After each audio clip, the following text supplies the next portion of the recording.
Depuis le 1er juin, date de l'ouverture partielle des frontières de l'Algérie, les autorités algériennes ne communiquent que très rarement sur les mesures concernant les voyages internationaux. Des vols sont ajoutés au compte-gouttes, sans aucune communication officielle, comme le Moscou-Alger de la compagnie Air Algérie ou le Barcelone-Alger de Vueling Airlines, ajoutés en ce début du mois d'août. Frontières algériennes, les rumeurs se multiplient dans ce contexte, les rumeurs et les spéculations se multiplient.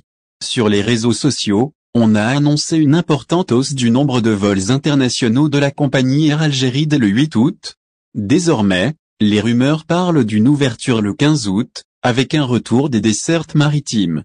Une chose est sûre, à l'heure actuelle, ni Air Algérie ni les compagnies aériennes étrangères qui opèrent des vols commerciaux avec l'Algérie n'ont été informés d'une quelconque décision dans ce sens. Algérie Ferry et l'entreprise qui gère les ports algériens n'ont pas encore été invités à se préparer en vue d'une éventuelle reprise des dessertes.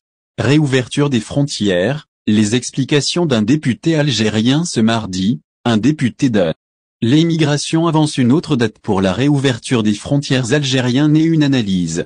Selon Abdelwahab Yagoubi, député de l'immigration pour la région de Paris, il y a une tendance claire pour une réouverture totale des frontières de l'Algérie à la fin du mois d'août, avec une reprise des dessertes aériennes et maritimes de manière normale.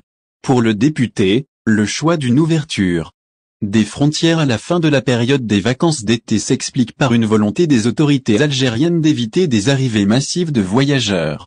À compter du 1er septembre, la scolarité va reprendre en Europe et dans de nombreuses régions à travers le monde. Le nombre de voyageurs va donc baisser. En réalité, en plus de cet aspect, un autre élément va peser lourd dans la décision des autorités, à savoir l'évolution de la situation sanitaire en Algérie.